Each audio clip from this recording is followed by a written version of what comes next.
Shinobi, better known as the ninja. Skilled, cunning, and merciless cold-blooded killers.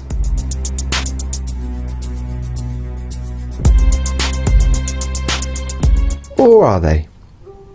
Meet Rob, a family man, hard worker,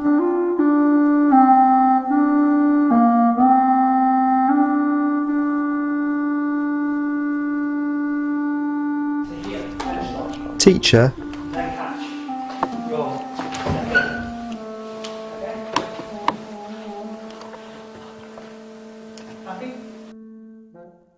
and a fully fledged bona fide ninja.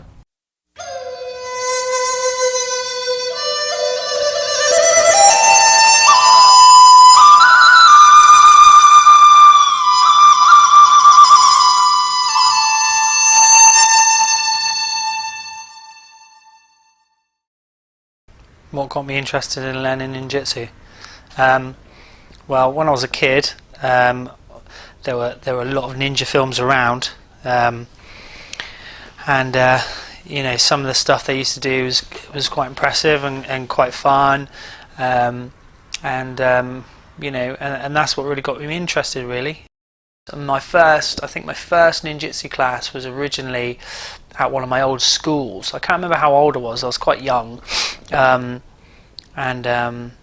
you know, I just went along and we did, you know, we wore the gis, we did the rolls and used the weapons, but it was short-lived because there wasn't so many people interested in it. It was a quite obscure thing to do, so you know, it didn't last very long. So you know, I went to a class. I must have done it for you know, 4, 5, 6 months maybe, and then it sort of folded. So you know, I was back to square one again, and it wasn't until really you know, going along like this, going to classes and it folding, and then having to start again.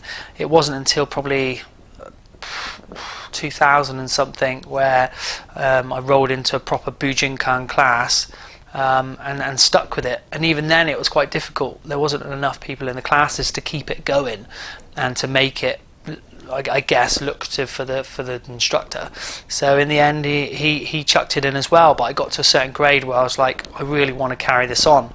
So you know, I pushed myself to go to other classes. So I had to travel to Exeter, travel around to seminars and around the country to try and get the training I wanted, you know, and that's how I started teaching, really, is that I didn't have an instructor anymore. I was having to learn off my own back, going to other classes, finding different instructors myself, and I just ended up training with a friend, showing him a few things, and that's how it really took off for me in terms of teaching other people, really. The Bujinkan was created by Masaki Hatsumi, who's the Grand Master currently of 9 different schools of ninjutsu, and he created the Bujinkan from those 9 schools to sort of offer it out to the rest of the world, in a sense.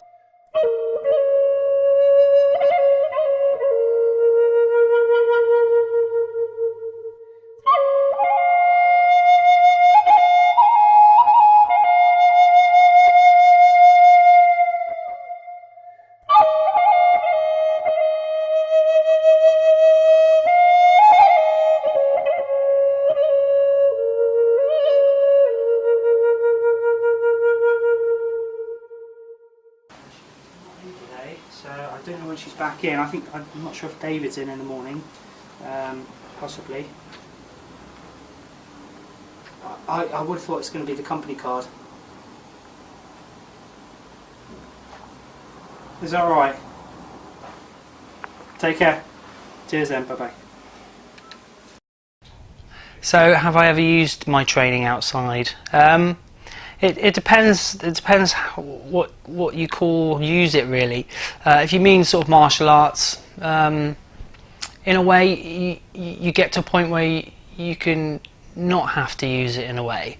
You know, because of your experience and your training, you tend to not have to use it. But everything you do use, you can use it on an everyday basis, in the way that you walk, in the way that you act, and the things that you do. It's not just about the martial arts, it's about your whole life, and it teaches you things. It teaches you how to be a better person, really, and that the training rolls over into your everyday life and how you are as a person. There's many people that use it and do use it very well. It's one of these martial arts. It's a very practical self-defense martial art. So if you if you are skilled in it, and it is effective.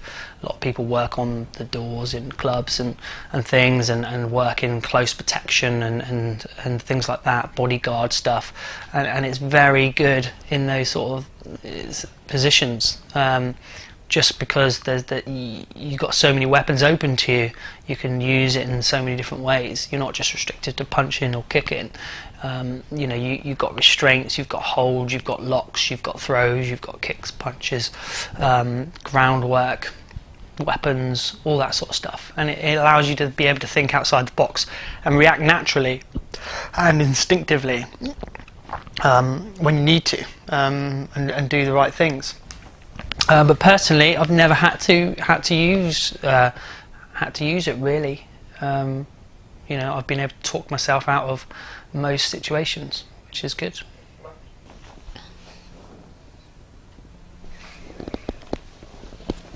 That's the pizza.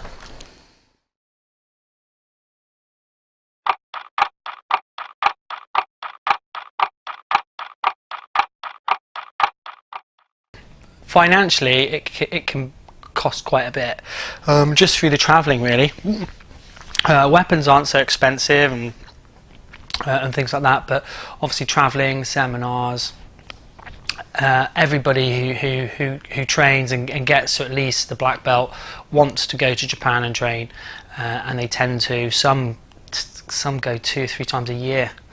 Which obviously is going to add up quite a bit. So it can be quite costly, which means it's not always going to be the best thing for your family. But you just if it's something you really want to do, you tend to do it really.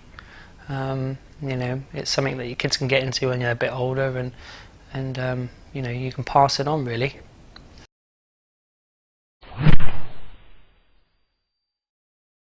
So to keep in shape really, I just go to the gym in the mornings, so I do sort of 3 or 4 days at the gym. Train in the mornings, 6 out of 6. Sometimes after work as well, so like from 5 onwards, and go training, doing my martial arts after that. So take up a bit of time. Eat well, try and keep the diet good.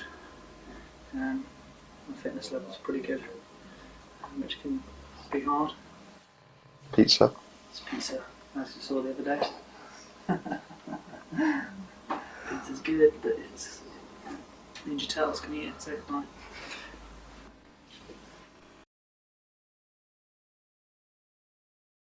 So a ninja sword was usually something like a samurai sword that was stolen in battle, cut down, or they'd make their own swords, and that's why you got a lot of ninja swords, especially out of the movies, which were straight, had a straight blade, because they couldn't make the curvatures and all the bits and bobs, so it was very simple. The tsuba on the handle is much bigger, much larger.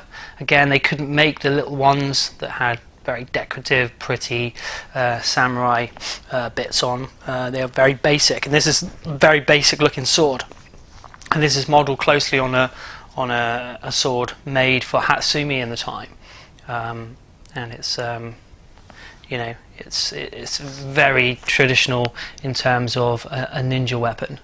Other bits and bobs, shuriken or ninja stars, like you see in the movies. They were used a lot. Again, something that was just used as a distraction. So you would throw it, it would hit people, and go off. It wouldn't stick in. They weren't used for throwing from long distances. But yeah, you see those in movies all the time, and of course ninjas use them.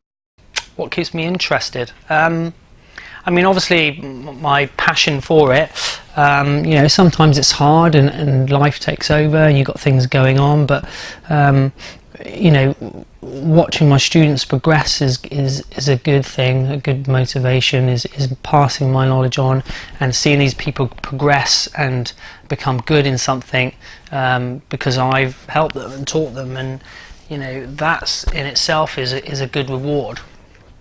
And you know, you make friends as well. It's very social. You know, everybody I've met within it really is friendly, and they're all helpful. You know, so it's got a good social scene as well. You know, people travel to and fro. You meet people from all over the world. You know, that stay friends. You make good friends. Yeah, and you always end up teaching when you get to a certain level. Yeah, you can see people progress, and I think that in itself is a reward and makes you want to, you know, keep that going. And of course, with the commitment, you know, I'm not allowed to really, in a way, because I've made that commitment to run my classes every week. So therefore, I'm always there. You know, so I can't really, you know, cheat that and not go. And once you know, however bad I'm feeling, you know, I have to go because I've made a commitment to run them. So it's good.